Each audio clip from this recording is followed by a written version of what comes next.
एक बात आप मुझे बताइए, यति नरसिंहानंद सरस्वती ने प्रॉफिट मोहम्मद साहब के ऊपर बयान दे दिया, पुलिस ने एफआईआर दर्ज करके उनको जेल के अंदर बंद कर दिया। इसके चलते जनता ने पत्थरबाजी कर दी, जिनको पुलिस ने हिरासत में लिया। अब इससे किनका भविष्य खराब हो रहा है? कुरान की एक आयत है कि वामा अरसलनाका रहमतुल्लिल आलमीन। मैं आपको बता दूं, ये आयत प्रॉफिट मोहम्मद साहब के ऊपर है, जब इससे पहले भी उनके ऊपर कई बार टिप्पणी की गई। आप उनके बारे में पढ़कर तो देखिए, आप पढ़कर देखिए उनके बारे में। वो व्यक्ति जिसके ऊपर एक महिला कूड़ा फेंका करती थी, और एक दिन जब वो महिला कूड़ा नहीं फेंकती तो वो व्यक्ति उसके घर पर जाके पूछता है कि माँ तेरी तबीयत तो ठीक है कि आज तूने मेरे ऊपर कूड़ा नहीं फेंका। उस व्यक्ति के जीवन परिचय के ऊपर आप लोग जो है वो तौहीन कर रहे हैं, उसकी, उस आदमी की आप तौहीन कर रहे हैं। आपको शर्म आनी चाहिए।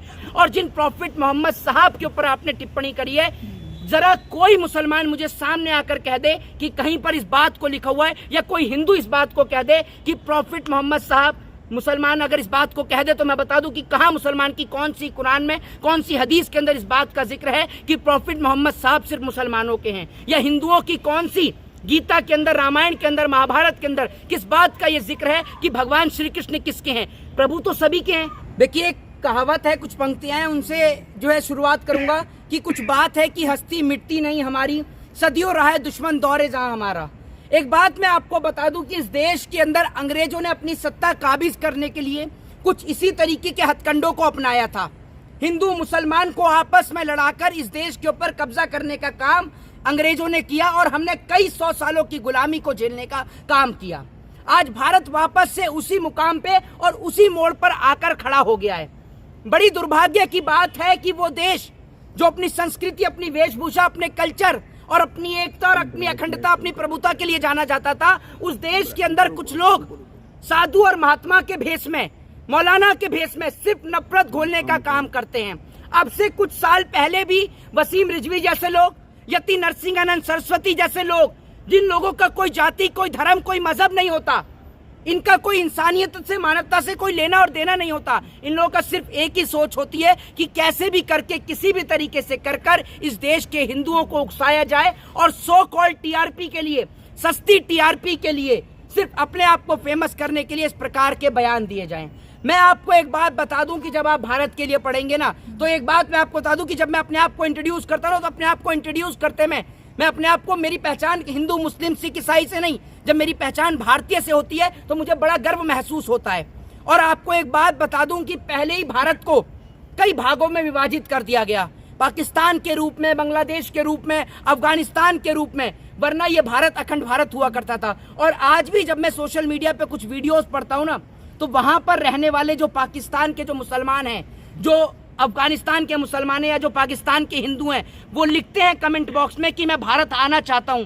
मैं भी भारत में, अगर मुसलमान है तो लिखता है कि मैं भी भारत में आकर अजमेर शरीफ के दर्शन करना चाहता हूं, मैं भी भारत में आकर कुतुब मीनार को, आगरा के ताजमहल को देखना चाहता हूं। अगर एक हिंदू है तो वो ये कहता है कि मैं भारत में आकर, मैं भी जो है भगवान श्री कृष्ण के दर्शन करना चाहता हूं, मथुरा वृंदावन आना चाहता हूं, अयोध्या प्रभु श्री राम की धरती पर आना चाहता हूं। अगर एक सिख है तो वो कहता है कि मैं स्वर्ण मंदिर, गोल्डन टेम्पल आना चाहता हूं। तो ये खूबसूरती भारत की है, ये खूबसूरती हमारे देश की है, जिस खूबसूरती के अंदर नफरत का जहर घोला जा रहा है। अरे आप सोचकर देखिए, कितना सुंदर, कितना खूबसूरत ये भारत है। और जिन प्रॉफिट मोहम्मद साहब के ऊपर आपने टिप्पणी करी है, जरा कोई मुसलमान मुझे सामने आकर कह दे कि कहीं पर इस बात को लिखा हुआ है, या कोई हिंदू इस बात को कह दे कि प्रॉफिट मोहम्मद साहब, मुसलमान अगर इस बात को कह दे तो मैं बता दूं कि कहां मुसलमान की कौन सी कुरान में, कौन सी हदीस के अंदर इस बात का जिक्र है कि प्रॉफिट मोहम्मद साहब सिर्फ मुसलमानों के हैं, या हिंदुओं की कौन सी गीता के अंदर, रामायण के अंदर, महाभारत के अंदर किस बात का ये जिक्र है कि भगवान श्री कृष्ण किसके हैं?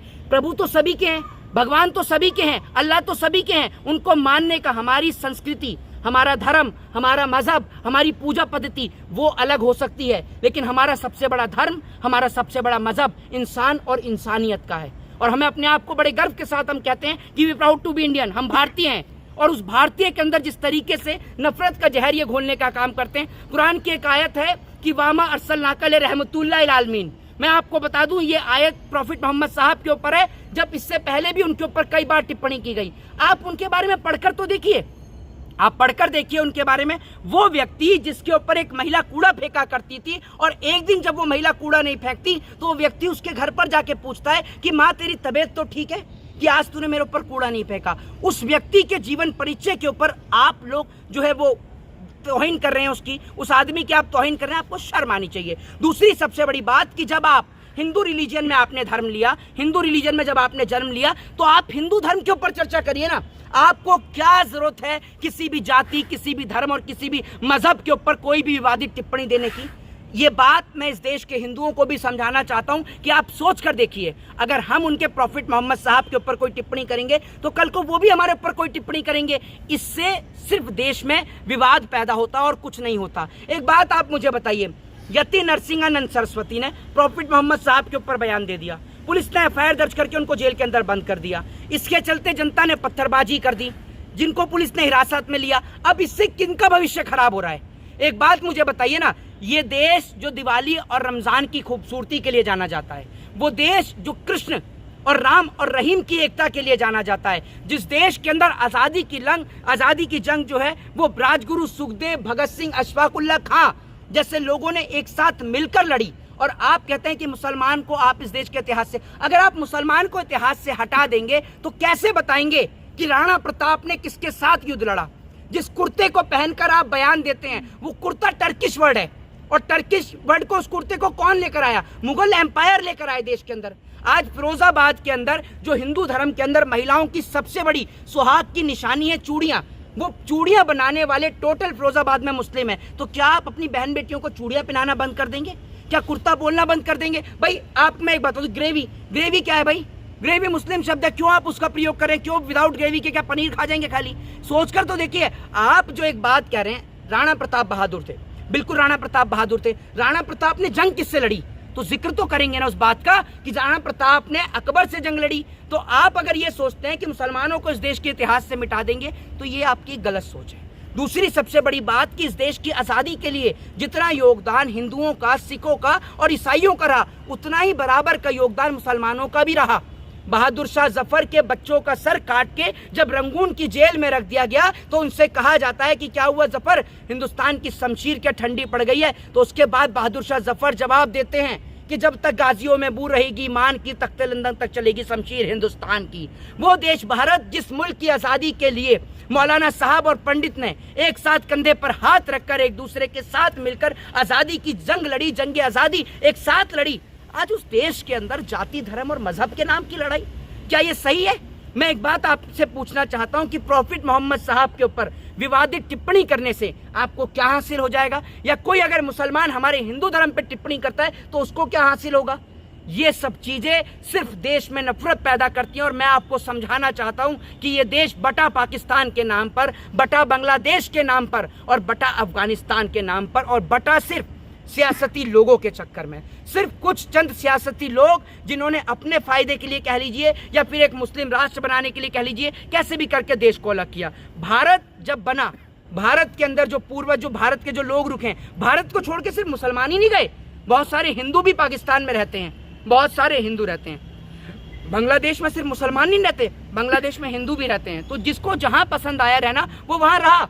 और जब एक बार एक मुसलमान से क्वेश्चन किया गया कि जब इस देश का बंटवारा हुआ तो आप पाकिस्तान क्यों नहीं चले गए, तो जानते हैं कि वो क्या जवाब देता है? वो कहता है कि मुझे एक ऐसा मुल्क नहीं चाहिए कि जहां पर से सिर्फ अजान की आवाज सुनाई दे, मुझे एक ऐसा मुल्क चाहिए जहां से मस्जिद से अजान की आवाज भी सुनाई दे और मंदिर से घंटी की आवाज भी सुनाई दे। और वो मुल्क है सिर्फ विश्व का एकमात्र देश, भारत। और मैं गर्व से कहता हूं, मुझे गर्व है अपने आप को यह कहते हुए कि जिस देश की मिट्टी ने अशफाकुल्ला खां जैसे वीर को जन्मा, जिस देश की मिट्टी ने शहीद आजम भगत सिंह को, राजगुरु सुखदेव को जन्मा, जिस देश की मिट्टी ने भारत देश के अंदर भीमराव अंबेडकर जैसे सुपुत्र को जन्मा, जिसने इस देश को भारतीय संविधान प्रदान कराया, जिस देश ने वीरांगना लक्ष्मीबाई, महारानी लक्ष्मीबाई जैसी वीरांगना को, स्त्री को जन्मने का काम किया, मेरे को गर्व है कि मैं उस सावित्रीबाई फूले, ज्योतिबा फूले की धरती पे मैंने जन्म लिया है। जिस देश ने हिंदू मुस्लिम की एकता का परिचय और प्रमाण दिया, जिस देश ने दिवाली और रमजान साथ में बनाया,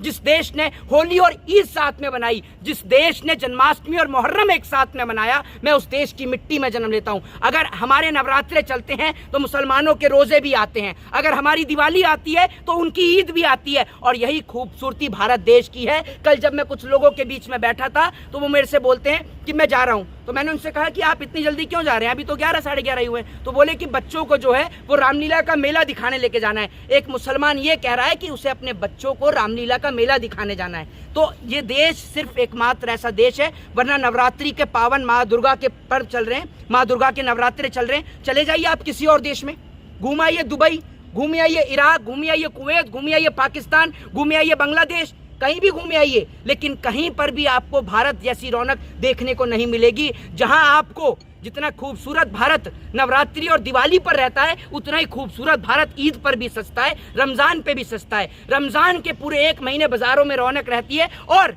बहुत सारे हिंदू परिवार के लोग अपने बच्चों को जब ईद होती है तो मेले में घुमाने लेकर जाते हैं। ये खूबसूरती भारत की है। आज भी बहुत सारी बहनें मुस्लिम भाइयों की कलाइयों पर राखी बांधती हैं, लेकिन कुछ लोगों की गंदी सोच, जो घृणा भरी सोच है, उसके चलते पूरा देश बदनाम हो रहा है। और कुछ लोगों की वजह से, मात्र चंद लोगों की वजह से इस देश के अंदर मुसलमानों को, हिंदुओं को, सिखों को और ईसाइयों को, सबको बदनाम होना पड़ता है। जी, सवाल ये है कि सर यति नरसिम्हा सन का क्या सजा है, क्या उसको गिरफ्तार किया जाए, क्या सजा है? देखिए एक चीज मैं आपको बता देता हूँ, ये पहले एक पूरी टीम थी जिसमें वसीम रिजवी भी था, यति नरसिंहानंद भी, सरस्वती भी था। कुछ चंद पैसों को लेकर इनका बड़ा हैवी विवाद हुआ, जिसके बाद टुकड़े टुकड़े में बट गए। उसके बाद कुछ खातिरदारी, ऐसा भी बताया गया था कि बढ़िया खातिरदारी जो है वो पुलिस ने भी करी, बढ़िया ऐसी खातिरदारी करी कि मुझे तो ऐसा लगता है कि बैठ भी नहीं पा रहे थे, काफी तकलीफ महसूस हो रही थी। तो असल में क्या है ना कि जो कुछ ऐसे जानवर होते हैं ना जिनको समझाना थोड़ा मुश्किल होता है, जो प्यार की भाषा नहीं समझते, तो वो उनको क्या है थोड़ा सा डोज दी जाती है। एक सीरियल आता है, उसमें आपने देखा होगा, उसमें एक सक्सेना नाम का व्यक्ति है, उस सीरियल का नाम है भाभी जी घर पे हैं। उसमें एक सक्सेना नाम का व्यक्ति है, जब उसको चांटा पड़ता है ना तो उसको अच्छा लगता है, तो उनकी जो है इसी तरीके से खातिरदारी करी जाती है। तो कुछ देश में ना इसमें ऐसे ही लोग हैं जो बहुत ढीठ लोग हैं, जिनको आदत हो गई है इस तरीके की घटना करने की, और उसके बाद पुलिस से जो है लाठी डंडे सहन करने की, जेल जाने की उनकी आदत हो गई है। और सो कॉल्ड टीआरपी कमाने के लिए तो आजकल लोग प्रॉफिट मोहम्मद साहब पर टिप्पणी कर ही रहे हैं। कभी महाराष्ट्र में कर देते हैं, कभी नूपुर शर्मा कर देती हैं, कभी यति नरसिंहानंद सरस्वती। लेकिन देश के लोगों से निवेदन है कि हम भारतीय होने पर हमें गर्व है। भारत एक था, एक है और सदैव एक रहेगा। जय हिंद, जय भारत, वंदे मातरम।